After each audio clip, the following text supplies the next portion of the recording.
The UA-571C Automated Sentry Gun, or Robot Sentry if you prefer what the Colonial Marines call it, was built to do one very specific job, and that was to guard a perimeter and pour fire into anything dumb enough to cross into its sights. And it was so good at killing those Xeno Drones that James Cameron actually decided to cut it out of the theatrical cut. According to the movie, in 2179, 4 of these units gave the Colonial Marines a fighting chance on LV-426, keeping the Xenomorph horde from slipping around their defenses while they waited for rescue. The guns just kept spitting out rounds until the barrels went dry or the targets stopped moving. And in this video, we're going to explore the UA-571C Automated Sentry Gun in as much detail as is possible. But before I begin, please consider hitting those like and subscribe buttons. Those 2 small clicks from you will help us tremendously in bringing you more of these marvelous videos. And now, let's begin.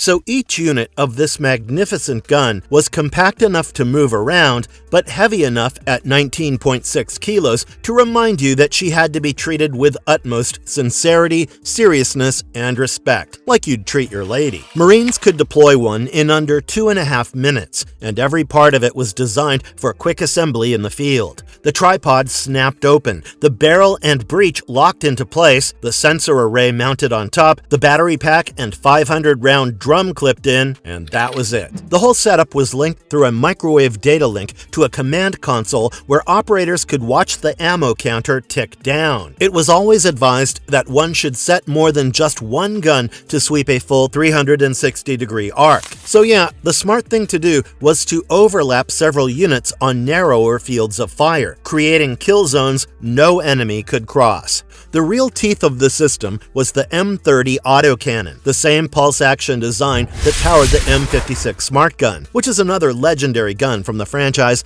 that I like to call the lightsaber of the Alien franchise. In fact, we've done an entire video on the M56 Smart Gun, and if you're watching this video, I'm pretty sure you'd want to check out that one too. Coming back to the Sentry Gun, it fired 10 by 28mm high-explosive armor-piercing rounds at a blistering 1,100 rounds per minute. Needless to say, such firepower will immediately turn anything to dust, without wasting a lot of time. But such a high rate of fire is bound to increase the temperature of the gun extremely rapidly. So how do you take care of that? Well, air cooling kept the weapon stable, but a built-in safety cut the feed if the breech risked overheating. This was necessary because you didn't want your gun to stop functioning completely. And the Colonial Marine Corps knew better than losing guns to cook off when reliability was the whole point. The sensor package mounted above the barrel gave the 571C Sentry Gun its true edge. A cooled infrared detector covered the 3 to 5 nanometer and 8 to 13 nanometer bands, backed up by light optics, an ultrasonic motion tracker, and LiDAR. In multispectral mode, the system cross-referenced all incoming data to form a solid target profile. Operators could also pre-program it to track specific heat or visual signatures, but most left it on default to make sure nothing slipped by. These sensors weren't only sharp enough to spot a Xenomorph in the dark, they could also detect Yautja even through their cloaking field, which is pretty cool and could change the game for humans if an Alien vs. Predator movie actually happens soon. And seeing the trailer for Predator Badlands, it seems that a new AVP movie is not far away. Anyway, once identified, the Sentry relayed data straight to the Marines' visual support systems, letting them see camouflaged predators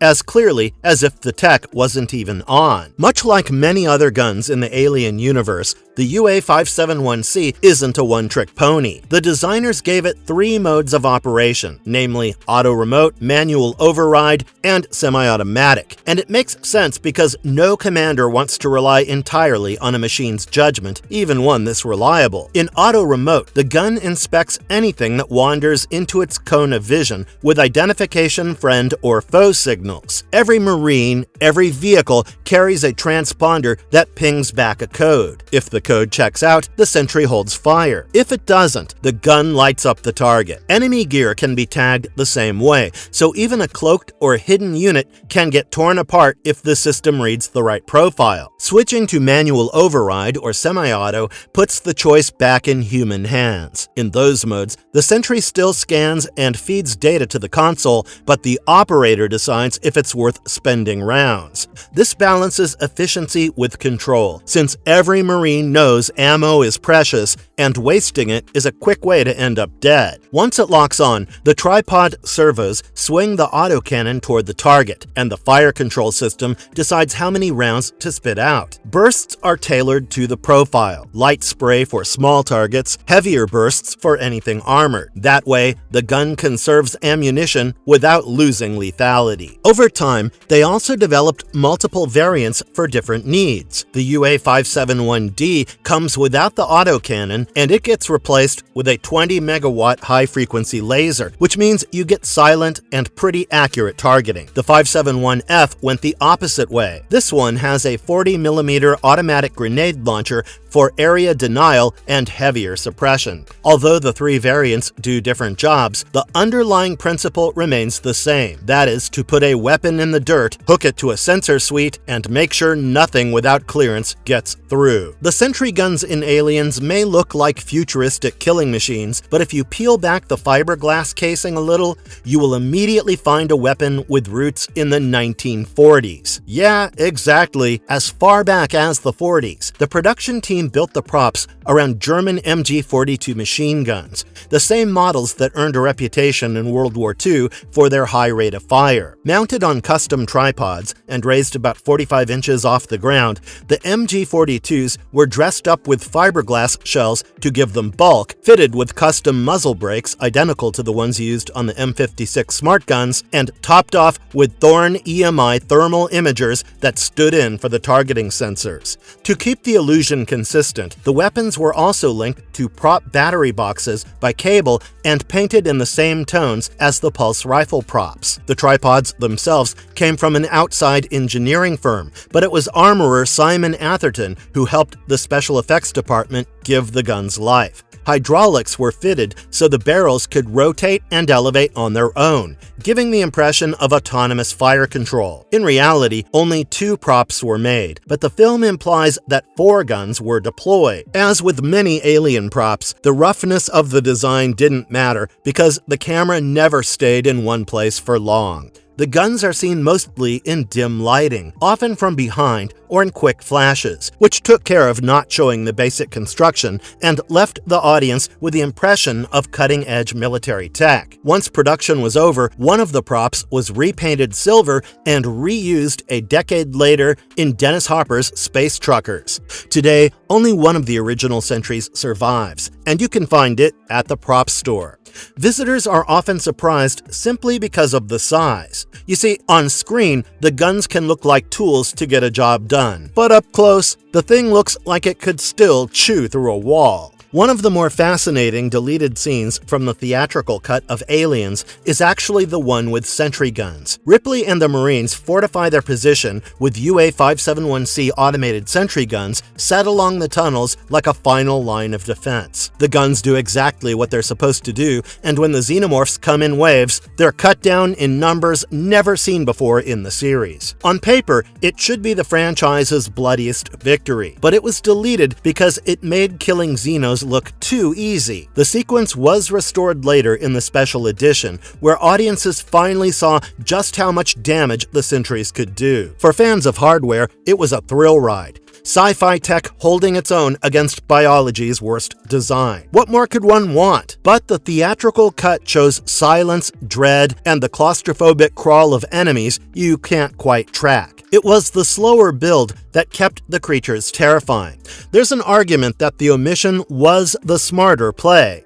Show too much firepower against the Xenomorphs, and the mystique starts to crack. The sentries reduce them to cannon fodder, swarming but vulnerable, and that doesn't sit easily in a franchise built on the idea that you can't stop them, only run or hide. And let's be honest, Ripley's survival is compelling because it always feels like the edge of defeat. If a row of machine guns can chew through dozens without breaking stride, then the ultimate predator starts to look little more than a target. So yeah, that tension between spectacle and fear is what makes the sequence both beloved and controversial. The special edition gained fans who wanted more depth, more world building, and more tech in action. The theatrical cut, which was shorter and sharper, kept the Xenomorphs untouchable. But I'll be honest, both versions work in their own way.